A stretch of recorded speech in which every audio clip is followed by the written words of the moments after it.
বাড়ি আসতে না আসতেই যে আমাকে আবার ডাক্তারের কাছে ছুটতে হবে এটা আমার ভাবনার বাইরে ছিল। আজ যাচ্ছি মেদিনীপুর শহরের সবচেয়ে বড় ইএনটি স্পেশালিস্টকে দেখাতে। নিজের অবহেলায় রোগকে আমি বাড়িয়ে ফেলেছি। Hello family, good morning. ভোর ৫টার সময় উঠে নিয়ে রেডি ফেডি হয়ে গেছি। আজকের আউটফিটটা আমার কেমন লাগছে অবশ্যই জানিও। ব্যাগটা নিয়েছি নৈহাটি থেকে, আর ড্রেসটা দেখে বুঝতেই পারছো অনলাইনে একদমই নতুন আজকেই পরেছি। ভিডিও বানানোর আর সময় ছিল না, তাই আজকে এই ভিডিওর মাধ্যমে দেখিয়ে দিলাম। ভীষণই কমফোর্টেবল একটা দারুণ ড্রেস। সামান্য সর্দি লেগেছিল আমার, এত দিন যাবৎ যেতে যেতে আস্তে আস্তে নাকের গন্ধই আমি আর পাচ্ছি না, সেই কারণেই আমি এখন দেখাতে যাচ্ছি। এদিকে চলে এসেছে আমার personal bodyguard, Rapido driver, each and everything. অনেক ভোর ভোর বেড়ানোর পরও বৃষ্টির কারণে ও আটকা পড়ে গেছিলো, তো আস্তে না আস্তে মা ওকে এখন একটু চা করে দিল। ও এভাবে হাত নাড়তে নাড়তে কথা বলা আমার একদম পছন্দ না, তাই আমাকে রাগানোর জন্য ওইভাবে কথা বলছিল। আমাদের পৌঁছানোর কথা ছিল ওখানে একদম 7টারও আগে, কিন্তু বাড়িতেই 7টা বেজে গেছে। যেহেতু বৃষ্টি হচ্ছিল ও আটকা পড়ে গিয়েছিল, আর মাঝ রাস্তাতে দাঁড়িয়ে ও আর রেনকোট পরে আসেনি।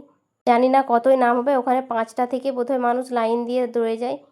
ভীষণই নামকরা অনেক বড় ডাক্তার ডক্টর পিবি মণ্ডল, মেদিনীপুরের সকলেই চেনে। মেদিনীপুর কেন, সবাই প্রায় চেনে।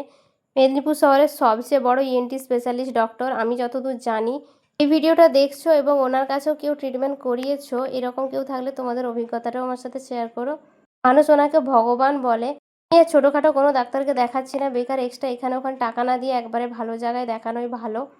এখন আমরা বলতে বলতে বেরিয়ে পড়েছি। বৃষ্টি এখনো পড়েনি, তবে পড়বো পড়বো করছে।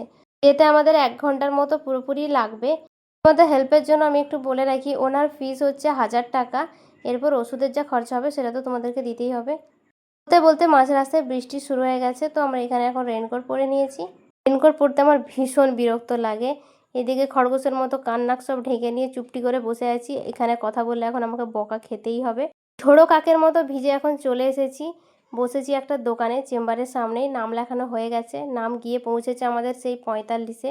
বললাম না ওনার প্রচুর ভিড়, 5টা থেকে নাম লেখাতে মানুষজন বসে যায়। যতই রেনকোট পরি নিচ থেকে একটা বৃষ্টির ঝিঁট দেয়, তাতে প্যান্টটা ভিজে গেছে।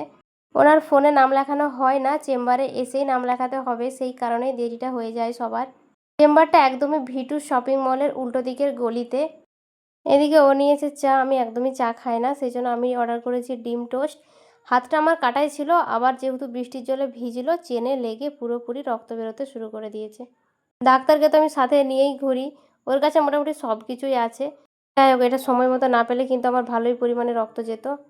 এইদিকে আমার খাবার চলে এসেছে। ইচ্ছে খুব একটা আমার নেই সকালে ডিম টোস্ট খাওয়ার, কিন্তু উপায় না থাকায় এটাই এখন খেতে হচ্ছে। তেলে ভাজাভুজি আমি সেভাবে খাই না, খাওয়া পছন্দই করি না, আবার যদি হয় সকালবেলাতে। আমাকে অনেক দিন থেকে এই ডাক্তারটা দেখানোর কথা বলছে বাড়ি থেকে, কিন্তু আমি ওই ল্যাদ খেতে খেতে এত দূর আসবো না, এই করে করে দেরি করে ফেললাম।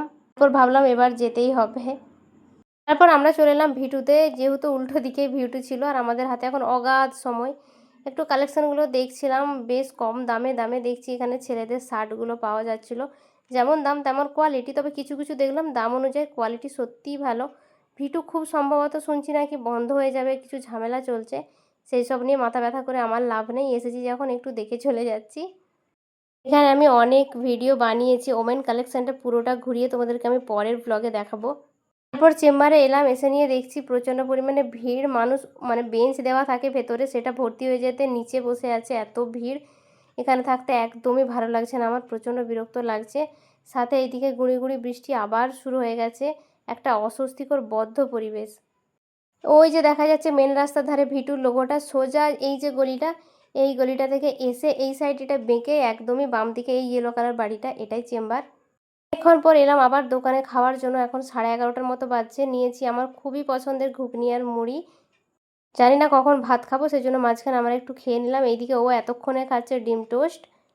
এরপর আমরা আবার চেম্বারে যাব, একদম দেখিয়েই বেরোবো ডাক্তার। আবার নিয়ে নিয়েছে চা। ভীষণই চা প্রেমী একটা মানুষ, আর আমি একদম চা পছন্দ করি না, আমি কফি প্রেমী। এখানে কফি পেলাম না, তাই কিছুই খেলাম না। এরপর এসেছিলাম আমরা স্যামসংয়ের একটা স্টোরে, এখানে একটু ওর কাজ ছিল, সেইটুকুটাও সেরে নিলাম। আবার ঘুরে ফিরে চেম্বারে। এইবার অবস্থাটা শুধু দেখো, মানুষ পুরোপুরি বাইরে দাঁড়িয়ে আছে, ভেতরে এত পরিমাণে ভিড়।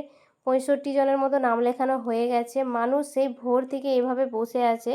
2টোর মতো বাজছে, এতক্ষণে একটু ফাঁকা হয়েছে, আমরা একটু বসে বসে গল্প করছিলাম আর কিছুক্ষণ। ফাইনালি 3:40 বাজছে, এখন আমরা ডাক্তার দেখিয়ে বেরোলাম। বাড়ি থেকে বেরিয়েছিলাম কটায় মনে আছে তোমাদের? 7টার সময়, এখন বাজছে প্রায় 4টে। একটু শান্তি লাগলো, টেনশন মুক্ত, সেরম কিছু হয়নি। না খেয়ে অতিরিক্ত ড্রপ নিয়ে আমি একটু সমস্যা বাড়িয়ে ফেলেছিলাম।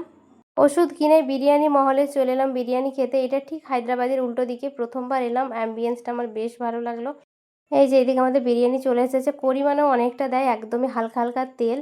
ওইদিকে আমরা 1 প্লেট স্যালাড এক্সট্রা করে অর্ডার দিয়েছি, আর রায়তা না পেতে একটা ঘোলও অর্ডার দিয়েছি, যেটা এখনও এসে পৌঁছায়নি। সবে মিলিয়ে আমাদের বিল হয়েছে মাত্র 350 কি 60 টাকার মতো। চলো তাহলে আজকের ব্লগ এখানে রাখি, এবার বাড়ি ফেরার পালা, টাটা।